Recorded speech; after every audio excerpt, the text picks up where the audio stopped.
Can y'all hear me? Can y'all hear me very well? All right, I'm gonna give the thumbs up from the I'm Gene Smith. I'm the city council member / private citizen who commissioned this study. I have here Mr. Joe Zanola from St. Louis, and he will introduce his staff member. His company was commissioned to conduct this study. I wanted to find someone from out of state that was not a stakeholder in the issue to conduct a study. I've had people tell me in the last few days, well, it's just an opinion. Well, anytime you ask a researcher to conduct research, you're asking for an opinion.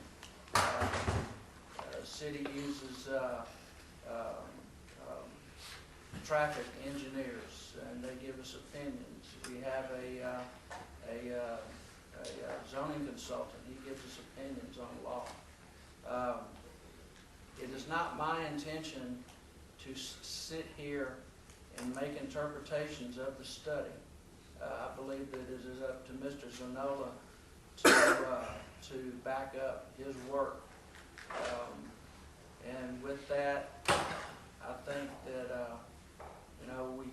since we're not keeping minutes, there's no need to come down and give your name and all that.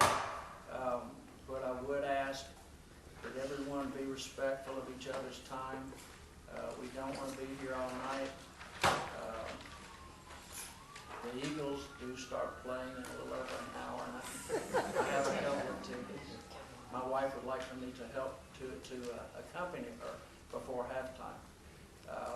So with that, Mr. Zanola, there's a microphone there at the podium, and if anyone, here again, let's be respectful of each other's opinions and each other's time, and see if we can get through this as quick as possible. So I guess we'll take it with a show of hands. Robin?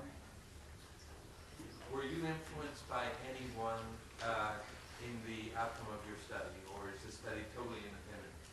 It's independent. I do want to introduce Jason Hale. Jason and his father, Rob Hale, own a research company called Market Graphics Southeast. And all the housing data as far as new homes, we use their research in that. So that was our kind of all the land from out of town.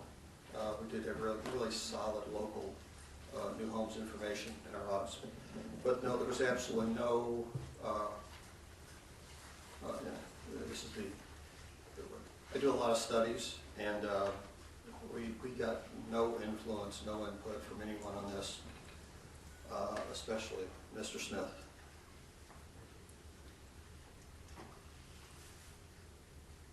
Ms. Crane? I have some questions. Over what period of time was your study? When did y'all start the study? Let's see, I'm trying to remember. I think it was September is when we engaged. It was either August or September. It was a few months ago. And let me say thank you very much. It's an extremely thorough study. I was blown away, had no idea of what the results might be. When you, I noticed you had like a short-term forecast and a long-term forecast. And, you know, we talked about confidence intervals and all this kind of thing. I mean, are you, you've written this in this study. This is your opinion of what, your studied opinion of what will happen. And you stand by these. Yeah, let me explain the logic of the part one and part two and how they led. The initial conversations that we had were with Mr. Smith were to get an understanding of the impact on housing values and sales in the near future. And we discussed that in terms of 3 years.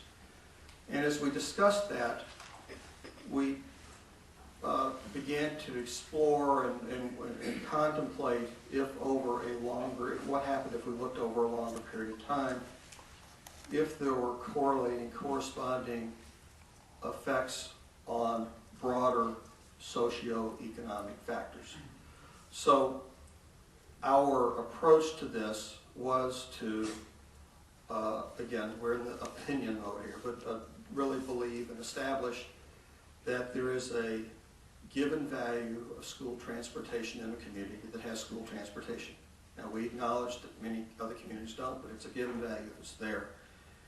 And it's part of the steady state and the ongoing appeal for community, for people to move into it, especially their school-age children. I will add that the City of Hoover is certainly a shining star in terms of growth, economic vibrancy within this area. And so we were looking at the projections as if things were, as the recent patterns have been over the last few years, projecting us forward. And our interpretation was the removal of a value within a community, of an amenity, and that people are based on their belief in moving this area, does have, it's removing a value, and that it would change and interrupt some of the patterns that you have here now. As we extended that over the kind of the longer term, am I answering your question too long? Is this okay? Okay. No, please. We've extended over the longer term, and setting that aside for the first few years, we extend over the longer term, we said, well, what happens if you continue the change in patterns of household growth, the growth that you had, people moving into community, you begin to see what you see in many kind of stabilized, aging suburban neighborhoods where you lose the move-in population. And I know that one of the things that we've been asked to address is the retail impact. And if you look at the trends, we're essentially comparing the projection of the direction you're going with what we think the impact will be. And you can look at the difference over the 7 years, but you can also look at the change of the trajectory. Essentially, there's primarily stability, minimal loss, but you're certainly taking away the trajectory out. And the reason that is that if you do accept there's value in transportation, and that is an appeal for people to move into the community with school-age kids, if you do accept that, takes that. And then that really slows down the growth and the appeal of people's school-age children to move in. Then what you have over time is a slower rate of of home transactions, to homes being sold. You have a slowing rate, you have a lengthening length of residency because you don't have the people moving out. And essentially what you end up with are a lot of folks like me. Nothing wrong with me, but have kind of had grown their kids, they moved up, and I can just tell you that it's really proven on the retail spending side that by the time you get through raising your children and move out, you're kind of at the end of your spending peaks, and therefore you begin to see the difference in kind of a level, a little down retail setting as opposed to the trajectory you've been on. So that's one element. I'm sorry. I have more comments than questions. I think first of all of us knew this. We've been saying this since this started. Thank you, Mr. Smith, for funding this study, but it tells us exactly what we knew. I find the actions of this council totally disrespectful, completely disrespectful, that they will walk out on us. Again, you guys work for us. So the nerve of them to not even want to hear what the citizens who voted them in have to say. I'm highly offended as a citizen, as a mother who has kids in this system. I think this is just unacceptable, completely unacceptable. Completely unacceptable that our mayor and people that we put in office would walk out on us and not even want to hear what we got to say when your study proves exactly what we have been saying for the past 4 months. Unbelievable. And I'm going to concur with her, and I have a couple more questions. Okay. Did you do any studies that were looking at, because we're kind of a we folks don't like to hear me say this, but we kind of have an urban core in Hoover, and then we kind of have some outer wing suburbs developing.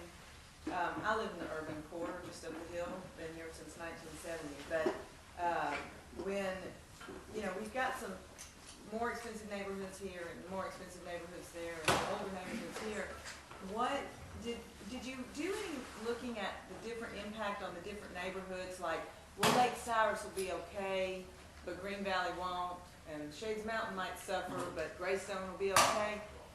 The answer is no. The engagement we had from Private Citizen Smith was an overview, okay?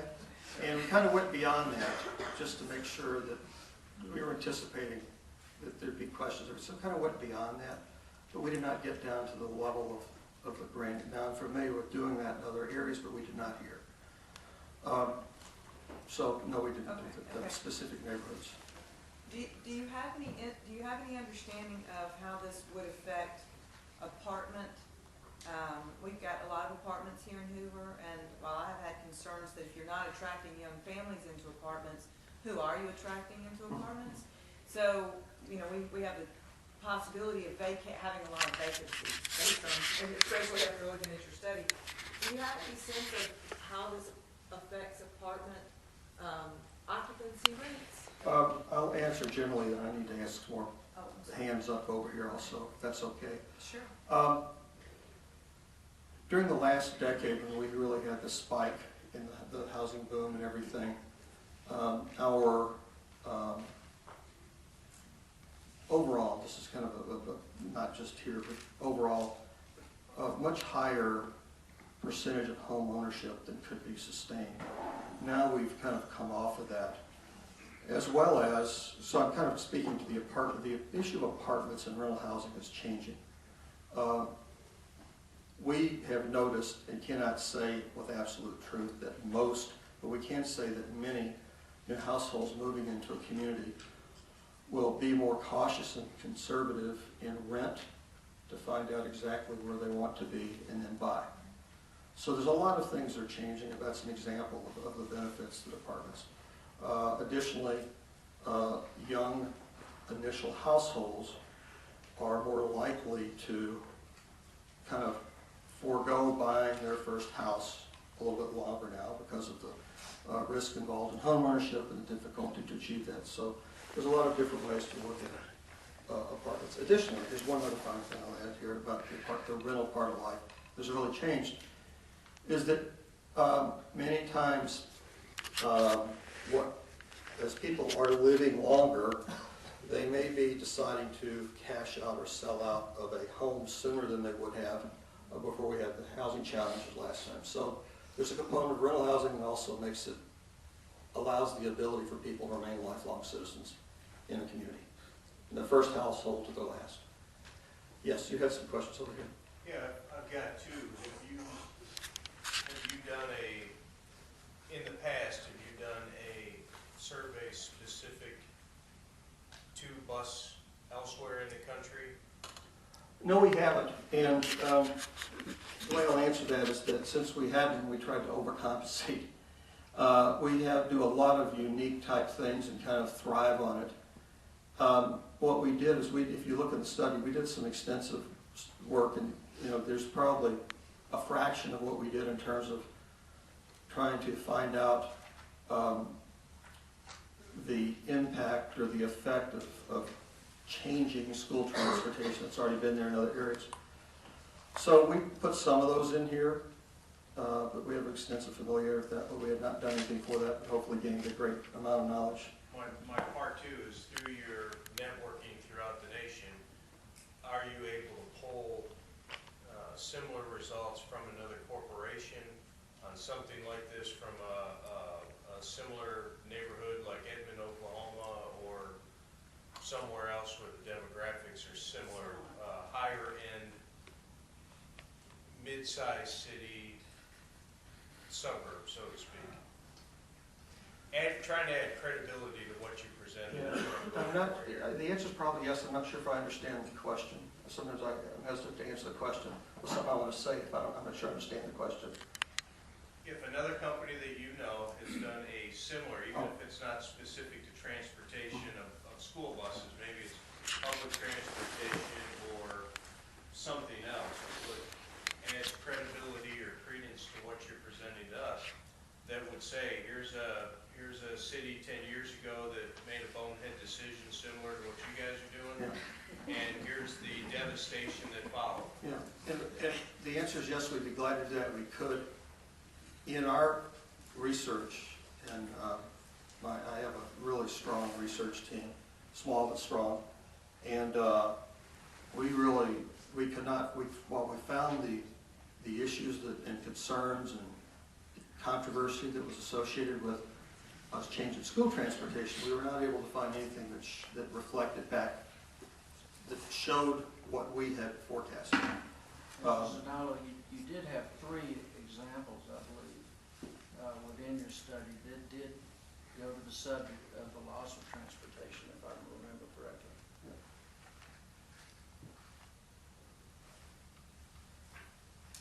Yes. What time frame you basing your analysis on? 10 years, 20 years? The reason why,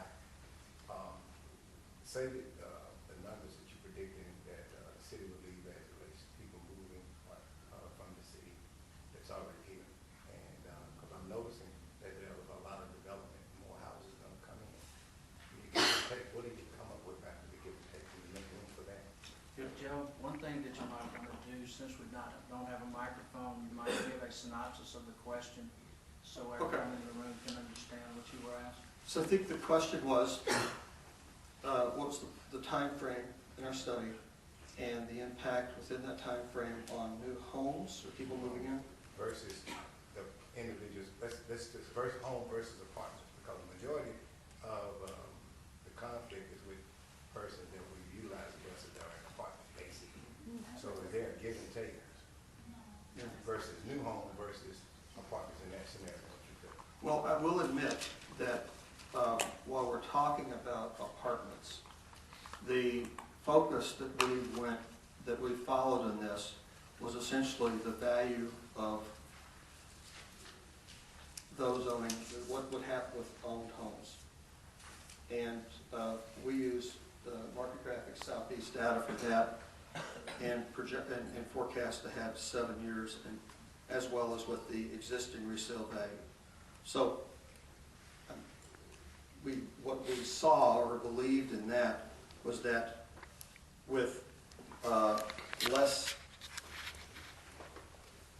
the impact that the loss effect of school transportation would have, there'd be less inclination of people with school-aged children to move into the community, which I defined as new homes. So we just did not address the impact on the apartments.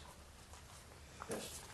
Yes, I guess, of course, I haven't had a chance to read the study in its entirety, but from the summary I've seen in the newspaper or online, wherever it was, what you've said so far, I want to make sure that I do have an understanding, because it does seem to be, like was said earlier, that your study would seem to confirm what I think any logical person has already concluded. I think what you said, that is a lot of citizens move here because, or have moved here because of the school system and availability of busing. And you're saying without busing, you're going to have a less influx of students, of families with school-aged children, therefore less demand for housing, and simple supply and demand economics, therefore the demand for housing is going to cause property value not to increase as much as they would have otherwise. Am I correct in that summarization? Yeah. And then the second thing, if I think you said, is that trying to compare us to neighboring communities is an apple to oranges comparison, and as I think you said just a little while ago, is they didn't have buses to begin with. They're not losing them, so anybody that moved into there already knew they didn't have buses, whereas we have had buses. People moved here under that assumption in many cases. Now, as you said, we're losing the benefit. And secondly, and I can't remember if your report addresses it, geographically we're so different than our community. Many of which are very close walking distance to their schools, whereas of course Hoover is spread out greatly. I don't know if that was stuck in there or not. No, we did not address the specific context or density or layout of the community compared to others. However, as we kind of ran our rabbit trails on other communities that had some disruption of school transportation, we said, well, let's look at this from a different angle, and that is based on kind of top performing areas of municipalities that I would say would be like Hoover within the context of Birmingham. So we looked at areas suburban, the kind of the highest growth areas in 4 markets.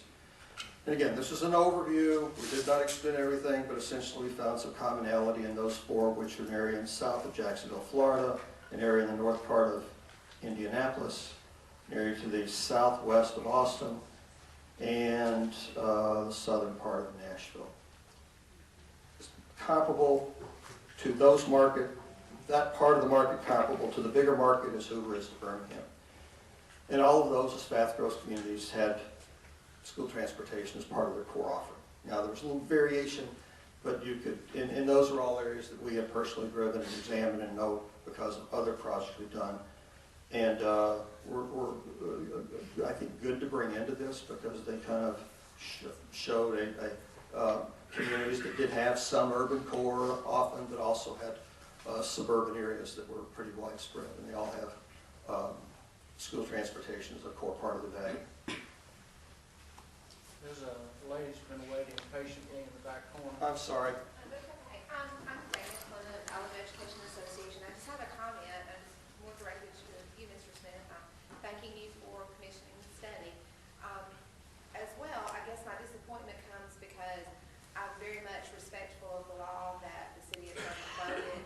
I understand all about the role the city council plays in not micromanaging the school board. And when I heard that you commissioned the report, I was most hopeful that I thought it would spur a conversation among the city council as to how the impact of the financials that you have chosen in the past to give to the city school board for management, how it affects, you know, the daily operation of what you do and the value that the school brings to the city as a whole. And so I know that there's probably some city council members who remain are still in the audience. And so it's my hope that whether they're sitting up there tonight, that they're reading the report, and that there will be an open dialogue of what the city can do to help the Board of Education, not micromanage them, but help them through this crisis. And I know there are concerns. I've read everything that I think that has been written about this since July. I know there's concerns from the city council that there may have been some mismanagement. There might have needed to have been some belt tightening in the past that didn't occur. But we can't go back. We can go forward. And so I hope that this study just spurs a dialogue among the city council members and the city as a whole as to the bigger picture, not in a micromanagement type of way, but in a how can we solve this problem? How can we work together to keep the buses working for the people of Hoover? My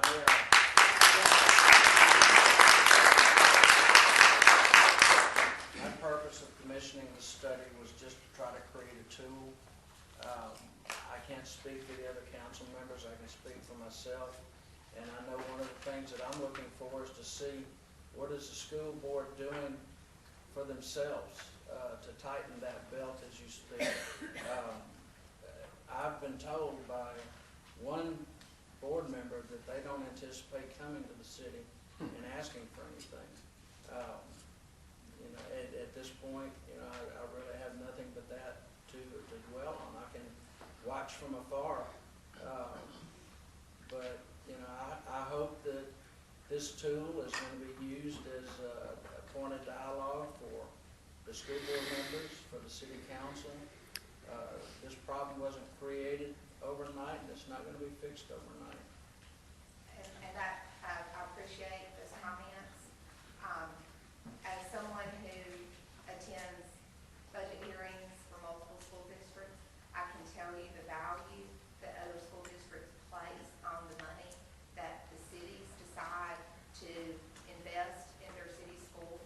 And although they are very large entities and must remain so for various reasons, legal and accreditation and other things, the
see your hand up. I'm sorry. Gentlemen, So I'm working this way. No problem. Officer, do you have any questions? gentlemen against the And wall. Yes, I'm not here to talk whether it's buses or not buses. I'm just trying to understand the study and see, looking at the study, I have a lot of questions. There's not any footnotes where I could go check any kind of stuff. Basically, I sort of do this kind of work, not for this kind of project, but, and I live in Hoover, not far from those schools and all that stuff. But I don't understand, we haven't grown, based upon the data, and I didn't print out 70 pages, whatever. So going from memory, we have cost of housing that's pretty been flat for the last several years, right? In your report, it shows like maybe 3 years back, the average value, and I live have an average house that appears in your study. So, but in a couple of years, if we have the school buses, we're going to grow like $80,000 between now and 2020. It's not that far away, oddly enough. Didn't think I ever lived with it. But anyway, 2020, so that's $80,000, but we haven't grown before. And in fact, if we take away the buses, we're going down. So my average house will actually drop in value downward. My question, if I can figure it out here, is what is going on like somebody says, what is driving the price of houses? Because you've got inflation, deflation, cost of living, salaries. What's driving an $80,000 increase in the next 6 years, really, versus the fact that we've been flat? And if it wasn't even, it appears to me that with or without the buses, that number would go up anyway, but I don't even know your data of how you extrapolate that. Okay. Am I making clear? No, that's fine. I'll answer those points. And there is we have hopefully a well-worded qualification in there kind of explaining how we did this. And it is, in that area of opinion that Mr. Smith was talking about, and judgment.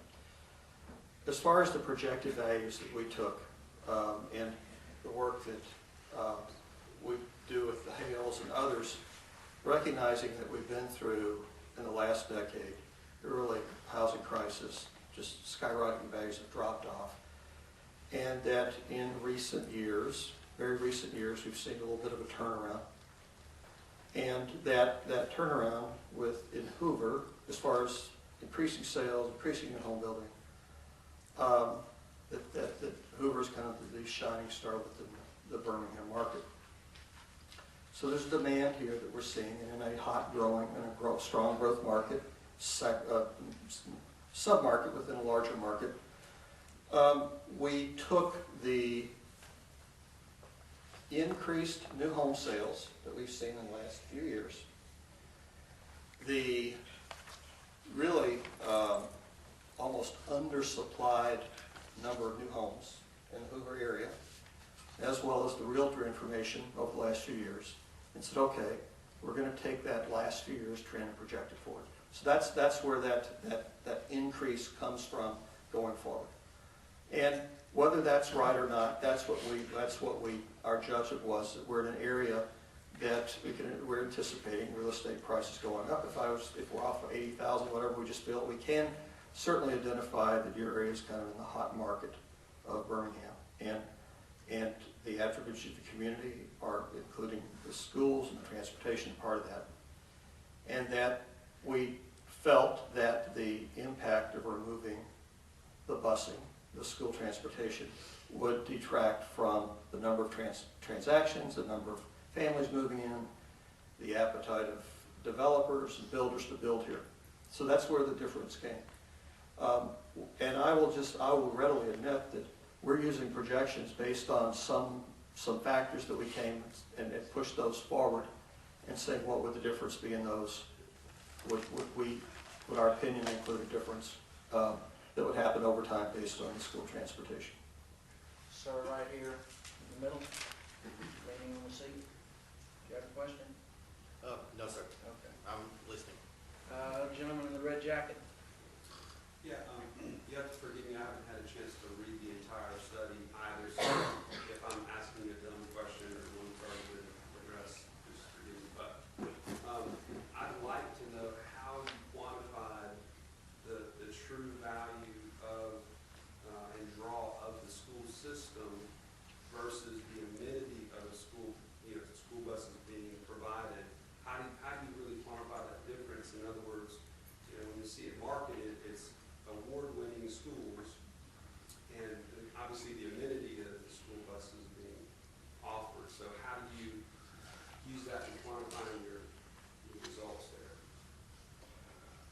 think behind the quantification we had was really looking at the impact that would have on families with school-age children moving into the school district, into the city.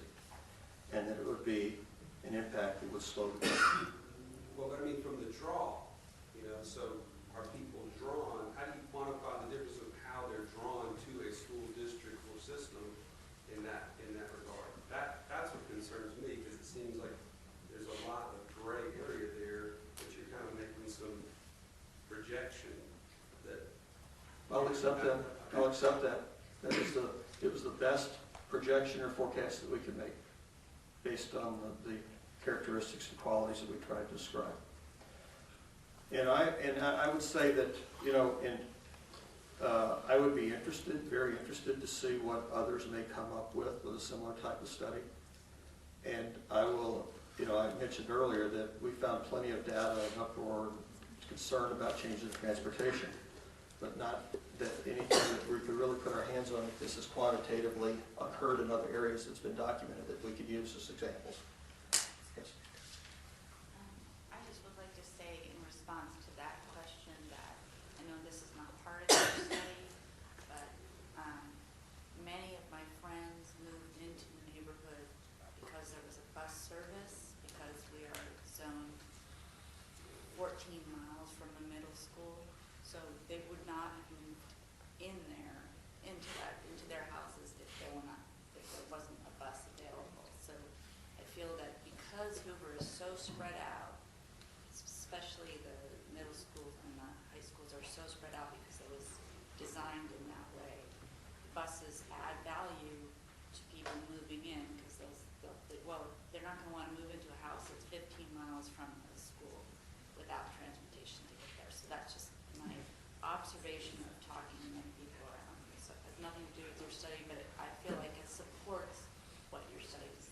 And I will add that there's I may be challenged to answer that quantification issue. There is a discipline that the Hales Company and I have in mind, is that in multiple markets, in many areas, that we're physically driving all new homes being built in those markets 3 times a year, and see what influences, and auditing those, and forecasting growth, and seeing the ups and downs. So we have probably the greatest amounts of kind of street observation and forecasting than any other people in housing in the country. Wouldn't you agree? Yeah. My company, we provided data for the report for Joe. We actually provide new home residential research just on a regular basis for people in the market, that are like banks, developers. Not necessarily for this purpose. Our raw data was useful for Joe to compile the report. But we on a regular basis, are auditing just the new home portion of the market, tracking absorption rates, all those type of things. And outside, I'm sorry. I'll just say one. Outside of this type of study, more banks, developers, people in the industry rely on us for understanding risk and forecasts and opportunities. So that's a tremendous background. I think we have. Yes.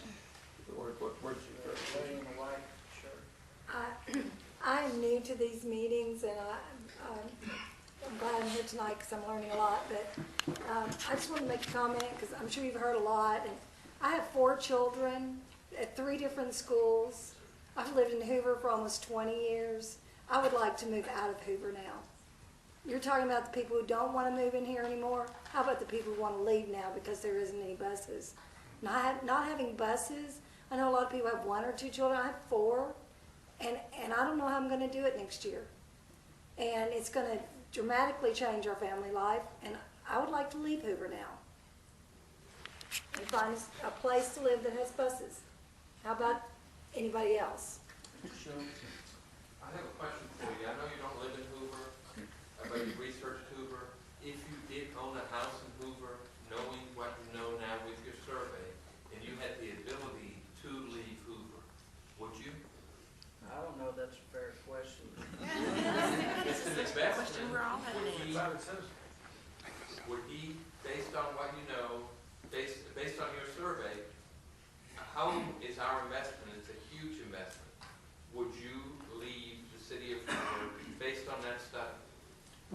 answer that question. I appreciate the question. I understand the seriousness of it. And so I appreciate the question, and I accept that question as a serious concern statement that I've tried to acknowledge in our study, but I'm not going to, I prefer not to step over that line and say if it was me, I would do this. I just prefer not to do that. That's okay. Mr. Singer? Yes.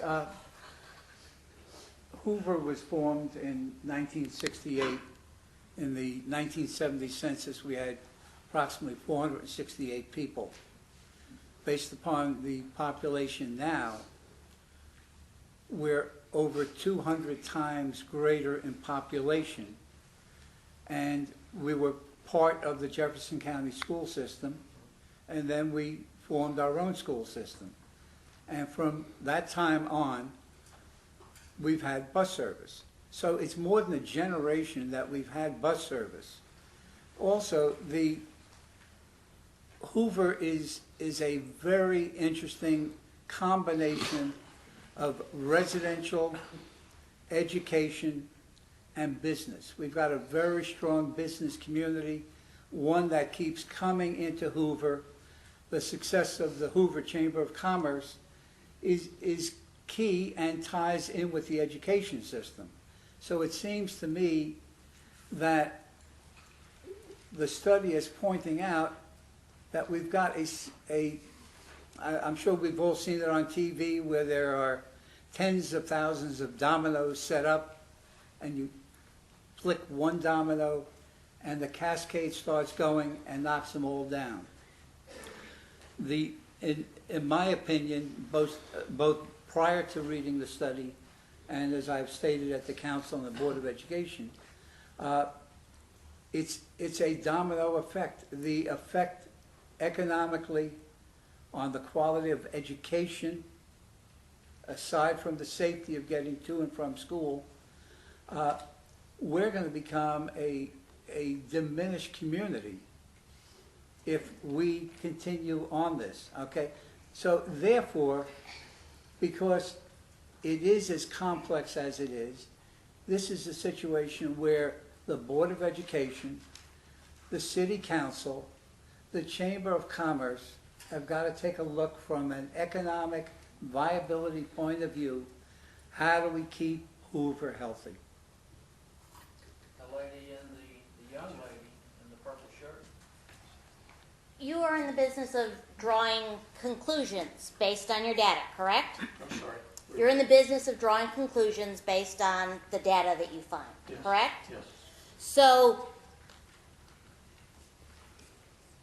if a school board is in financial trouble and a large portion of their local money comes from housing taxes, if they get rid of the buses, which you in turn say over the next 7 years are going to make our housing values lower, are going to make fewer people buy homes, would it not then seem very counterintuitive for them because they will be receiving much less local money over the course of the next 7 years by getting rid of the buses? Can you draw the conclusion that they will be receiving less money from tax dollars on houses if they get rid of the buses? That is what your study said, correct? No. No, there's not going to be less tax dollars because the housing values are not going to go down? I think the assessors usually have a way to handle that. Now, if I could say something, I really appreciate being part of this, and Gene, I'm happy to stand up here as long as you want, and that's a great point you made. I'm becoming part of the conversation, which is okay. But there would be some things that I'm going to say, that's a really good point, but I'm kind of not going to go there for some of these things. That's okay. I was going to point out that in the recent Board of Education State Board meetings, Dr. Pouncey has pointed out that some school systems, some city school systems in Alabama are now starting bus service. They have not had bus service, so they're starting new bus service. And I gather in Alabama, the first year they have to pay for all of it. And then in the second year, the state starts contributing at 75% for the vehicles. So it might be interesting to see why these cities who are starting up this bus service are wanting to do that. Yeah, that's interesting, because I guess we addressed what happens if it leaves, and then other areas that are growth communities, but we did not go down that trail. The gentleman against the wall. This is actually a question for you. While it's clear that the school board is in this position where it needs to find ways to trim its budget, it also seems very, very clear that given everything that's going on, that they also need to find a way to bring more dollars in. And I've been, it's been a couple of city council meetings since I was here, but the previous meeting, I made a comment and asked about what the city council do about looking into finding ways to increase the amount of money that goes to the school system. Well, for one, And so I'm wondering if there's been any discussion by the city council members since then. For one, the city needs to be invited. We have not been invited. Secondly, any monies that we provide is not going to help with the reduction. It's only going to, the city cannot take a $17 million annual hit for the schools, and both entities survive. Right, and I understand that the city can't do everything. I mean, it seems clear to me that we as taxpayers have to also be able to step up and say, this isn't, we value living in Hoover. Having a good, That's strong something school maybe system for is a an later important thing. conversation. Tonight, we're talking about the study. Yes, sir, in the white. Yes, several people have touched on this, but I do want to say, I think we need to take a step back and look at the bigger picture, and you just touched on it then, Gene. It's not just the busing system that's the problem, it's shortfall period in the education budget. Only part of that is caused by the busing, and resolving and eliminating busing will not fill that gap, as was said. And the question is, how did the school system get in this problem? Well, it's because of the population growth. The school system had nothing to do with population growth. They had no control over that. They had to build new schools to respond to it, of course, like they should have. And so, again, the question is, what can we as the city council, et cetera, do to help fill that gap? And of course, my question is, used to contribute some $10 million a year to the school system. Now it's $2 million. When they got the Jefferson County bond money, it only made sense since they had that money, for the city council to cut back on the contribution, use that for elsewhere. Well, that money is largely gone now. So my question would be, don't we need to, if not go back up to 10 million, at least do a large part of that, because what is more important to the city of Hoover than its school system? I don't know that Mr. Zanola can speak to that. The gentleman with two hands. My hair's getting tired. Forgive me, I have not seen the report, all of it, I'm just a little bit. But I was under the impression that you were evaluating not only what would happen if the school buses disappeared, but also with outsourcing buses. Is that in the report? No. Was that not in the paper, John? That was in our, when we first discussed, that was not on the table. And not long after the study was commissioned, I talked to you about a third-party provider. Yeah.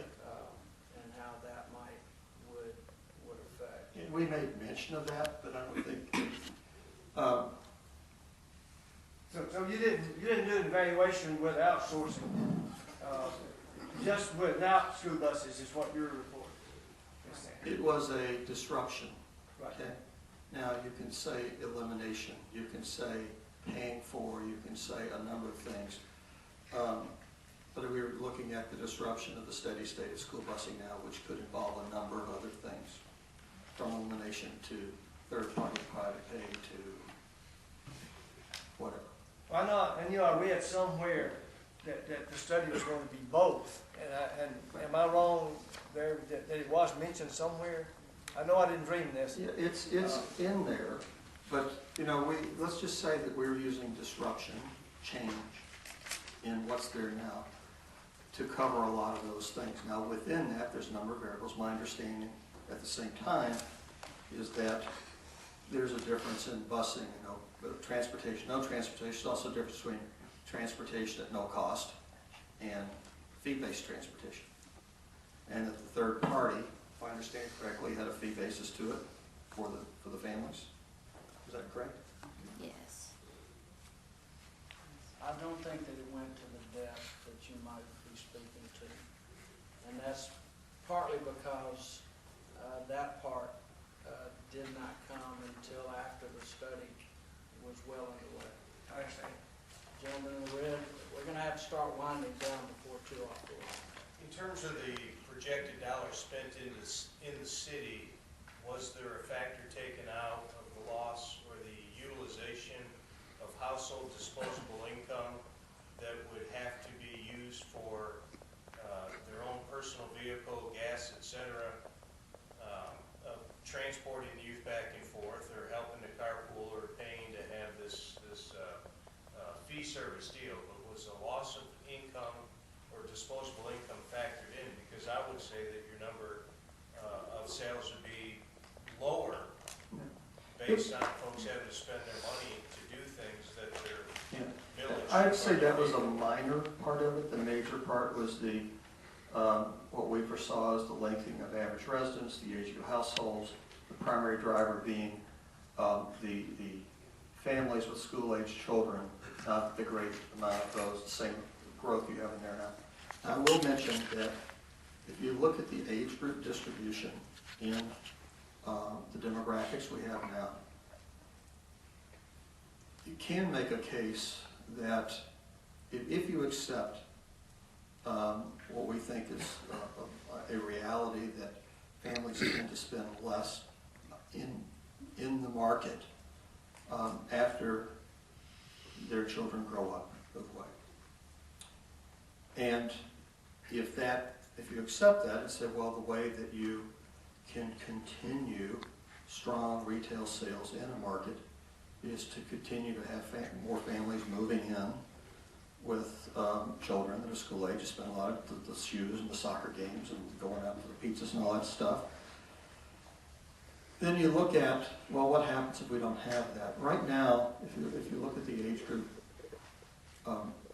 since U.S. Census age group projections for the next 5 years, you'll begin seeing some declining age group representation in age groups between 25 and 54. So as you begin seeing that, you look behind it, you see the children that make that wrong, and then you can kind of push that forward. And again, this goes back to it's part of the assumption, the judgment that school transportation is a value. Without that value or a change in that value, that you'll have less inclination for families with school-age children to move into the community because it's an attraction, it's a value, and thereby not have the same level of families moving in with income that their highest levels of income. Now, I will also add to that, in addition to just the correlation between the families and school-age children, you're also looking at age groups that tend to have their greatest upward mobility and their greatest increases in wage and affluency and those things. So they're dynamically moving up, which is things that communities really desire. Nationally, we have a challenge on a national basis. If you kind of think about the baby boom and the bust and the echo boomers, there's a valley of those families that are kind of the families having children, that age group, because there's fewer of them to go around than the baby boom. Many communities right now are suffering, and you can see this on a national level, to kind of strive for those families because they're throughout the whole populations, it's just not a deep part of the market.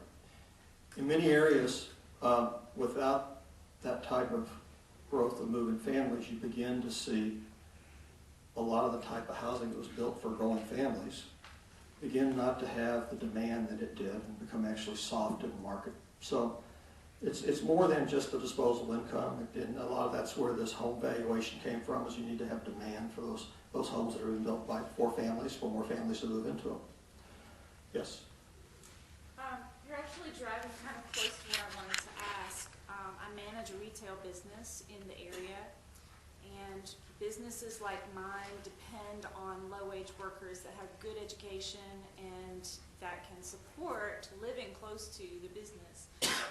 So I see my business and my hiring practices being really affected by this. Also, I have a child in the system, so I wonder how you considered employment and wage opportunities, and you were starting to get close to that, right? Yeah.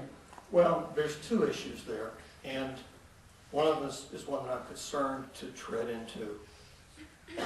But the one I will say is that if you do accept that the families with school-age children drive a lot of the buying, you have that declining, then you have less of that buying, and you see a change in the character of the retail. And again, you can look at other markets.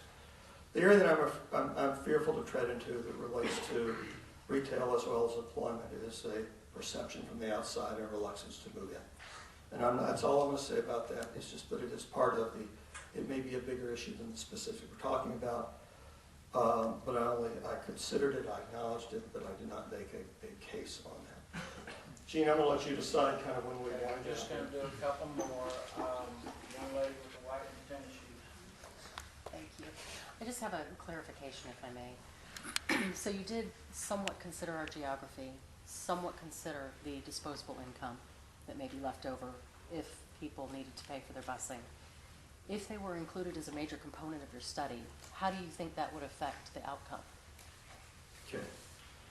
So I've forgotten to repeat all the questions. Just synopsis. The question was, if I considered Geography the geography, okay, and the disposable income. disposable income, And if you added those as a major component of your study, how do you feel it would affect the outcome? well, I think that a big component of our study, speaking to that, is the geographic need for school transportation and the value of being here to accommodate people to live in this area, regardless if it's close in or far out. Okay, so that's the geographic part. On the disposable income part, that's primarily tied to keeping and growing family households, school-age children in their power buying years and in their upward mobility years. Gentleman with the hat. You've done a study on the effects of eliminating school buses from the city, what effect it would have on the city. My question is, has anybody done a study on what happens to children who are denied access to quality education? That's a great question. The question is, we did a study on school transportation, housing-related thing, and has anyone, probably us, done a study on children denied of education? The answer is we have not. That was not our task. We were kind of specifically asked to address housing values, housing sale rates, and the socioeconomic values that related to the tangibles of employment and of retail sales that kind of have this connection to funding a city. That's my understanding. But no, we didn't. So that's kind of, I want to explain the extent of what we did, and I'm not trying to get an excuse here, it's just kind of what it was not. And I will tell you that that would not be an area of our expertise. Eliminate the school bus. A couple more maybe, the gentleman in the blazer. You have your hand up? Yeah. Well, Thank you for well, the now you're sitting. Yes, sir. Mr. Smith, if you're allowed to speak and be here as a private citizen, I hope that I am allowed to speak as a private citizen as well. Yes, sir. As opposed to a member of the, as Mr. Hildreth called, bumphead school board. We all realize that the busing makes up a small portion of reducing some deficit that the school system is in. Mr. Zanella, my question to you is, if this has to be continued and there are further cuts that have to be made, two programs that are very important to the city as a whole, whether that be extracurricular activities, whether it be alternative school, whether it be academies at our high school, can we further exacerbate your numbers that when those services or those opportunities go away, will that make the numbers that you have presented to us grow exponentially? I don't know. We looked at the single issue of school transportation. I'm not sure if how other things compound that slightly or greatly. And I don't know what those are that you're talking about. It's a good question. And I'm sorry that our overview was an overview of kind of the single issue, kind of those issues that we mentioned. But it would be a good, certainly a worthy issue to consider. Couple more real quick, gentleman in the back. Yeah, thank you for giving me an opportunity to speak. I just moved to Alabama and for work here. I'm planning to buy a house. That's why I mentioned this to speak. Education is very critical. I read your article yesterday about the story yesterday's newspaper. I have two kids, one in the 4th grade and advanced and academically and a 1st grade. So planning to buy a house. When I heard all this news, I was really worried because I come from a municipality. They have a $45 million school budget and we spend $1.8 million in busing. It's very critical. I think if I mentioned to Mr. Smith, we mentioned some of the fixed costs involving in this budget to explain to the citizen because school busing is a critical part of, like this gentleman said, advanced classes, after school program. We did in our municipality. We have outsourced the school busing and it's great way we work with that. We have 22,000 people on the population, as you mentioned, some of this aging population, we don't have young people. We turn around our district, making Allegheny County one of the top places to live. So I hope, like Mrs. Smith, get involved in public education, you come in here and explain these things to the general public who understand coming from North, what's the value of the school busing. It's important to us before I bring my kids here, buying a house in Hoover. Because when I got the job, first thing my friend said, try to get a house in Hoover. So I was like, I like this area. It's very diverse, very good population. I spent all my money here. I just past 2 weeks, and I hope, like Mrs. Smith, go ahead with this public education and keep this bus service very important. I hope you mentioned a little bit about the cost on the busing, how we could be able to do it. He wasn't tasked with. Right, I understand. Thank you. Thank you for giving me an opportunity to speak. Ms. Crane, and then we're going to end it up. Thank you. One quick question, because this is, I think, what is really at the heart of both sides of the issue, those who believe we need to keep school buses and those who believe we can live without them. You've said it a couple of times, but I just want to make sure that I understand that the real dividing line here is that Hoover has had school buses. That when you looked at, this was an amenity that has been a part of our community forever, really, since we were here, before we were even Hoover. And then, so the bright line comes when that amenity is removed, which goes to Mr. Presley's thing.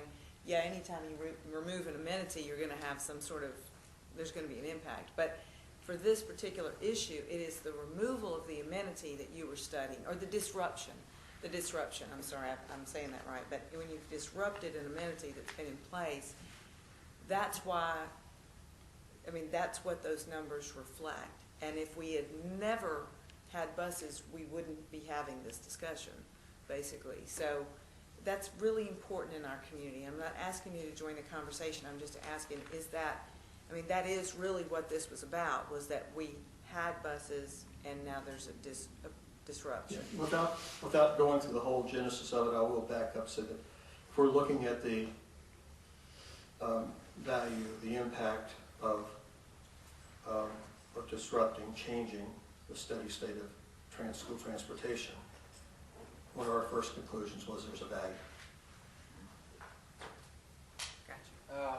With that, I appreciate everybody being here. One thing that I would like to say, Hoover does have excellent schools. Whatever comes to pass, Hoover will still have excellent schools. Obviously, there are some rough roads ahead. You know, at this point, they've only dealt with a small portion, and I'm glad I don't have their job. I really, you know, they have tough choices ahead, all of which are going to be painful. But Hoover is going to continue to offer excellent education. And with that, I would hold us adjourned. Thank you. Thank you, Mr. Smith.